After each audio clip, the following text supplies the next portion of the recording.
Hi, stitchy friends. Thanks for joining me. Today I wanted to talk to you guys about my project cards that I use for my own personal use. It's nothing fancy, but it's what works for me. I've been doing it the last couple of years, and since I started FlossTube, I decided maybe I would just go ahead and share with you guys. It's already in Google Docs, so I'm going to link those below. I wanted to talk to you about two things. One is the paper.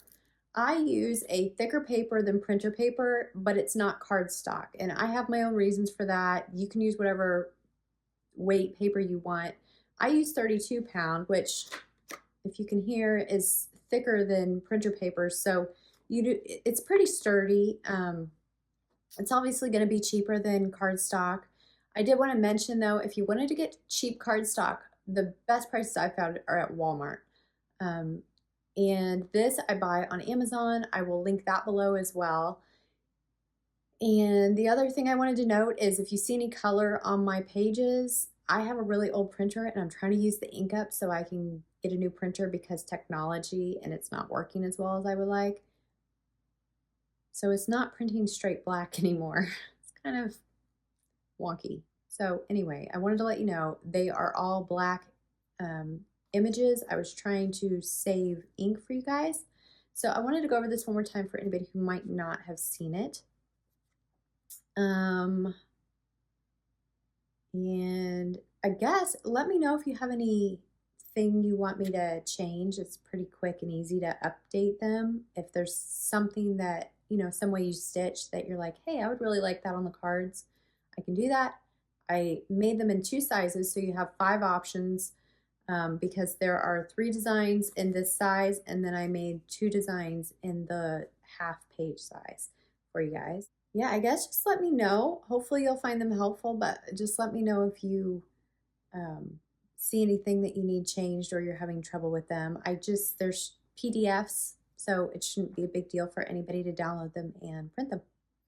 So I just wanted to share what these look like and what they're for. I don't use these as you can, but I don't use these as a final like record keeping. I have a separate book for that, which I plan to share soon. I do have some more things in the works. I just really want to make sure that there's no issues with this before I share more things. Okay, let's take a peek at the project card. I have WIP at the top, which means work in progress, pattern name, series, and of course everything's not going to be part of a series, but if it is, I like to note that, and so I left space for it. The designer and the SAL or group. This is typically where I'll put, if I'm doing a stitch along or if there's any hashtags that I want to note. Bag, I number my bags, but you can, if you want to label that just to have reference, you can. This typically goes into a bag, so that might not be necessary for you, but I know that if this project card, if I have it out of the bag for some reason and I need to know which bag it goes in, I found that helpful.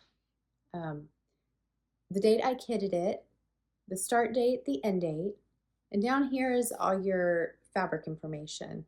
So I have a pattern count and size. So what I do for the count would be like 100 by 100, and the size would be how many stitches it is. So I like to track both of those.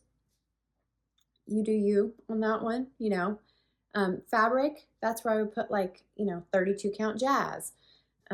Stitch size would be, okay, well, if it's 100 by 100 on 32 count jazz, what size does that come out to be? So if you're like, well, hey, that's 6 by 6, that's where that would go.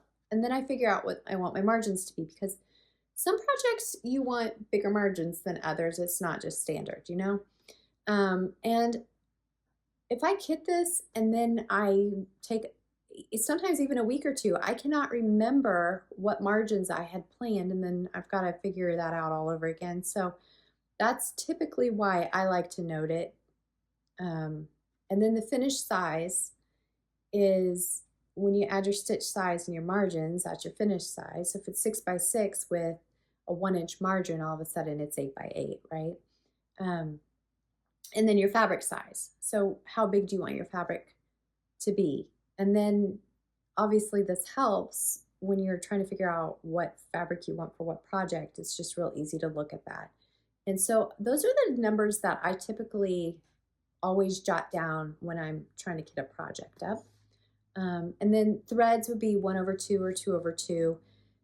Maybe it's just me, but sometimes I forget if I pick up a project, especially if it's like on something like 32 count, what am I stitching this with? Um, Sometimes it's kind of hard to figure that out by looking. I'm not going to lie.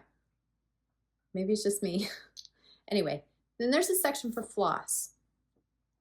And then the back is just, it says notes and it's just blank. So if you have a lot of floss, you can always just write that on the back. I will do that with my bigger projects. So I have this size and I have this size. So they come 4 up or 2 up like this. And I think it's pretty self-explanatory. And then here's the back on these.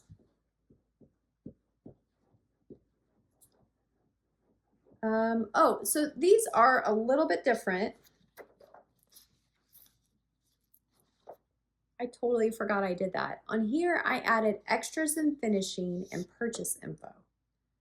So these are a tad bit different. I totally forgot I did that. I like the bigger cards on the larger projects. It just gives you more room. Whatever you're comfortable with. I like the smaller ones because I typically toss them because this isn't my keepsake. And most projects are, especially if they're a small, they don't need a big project card. So that's it for the project cards. They are linked down below, a free resource. Let me know if you guys have any issues. Hopefully they work out just fine. Yeah, I hope you find them helpful. Thanks for joining me. I'll see you again soon. Bye.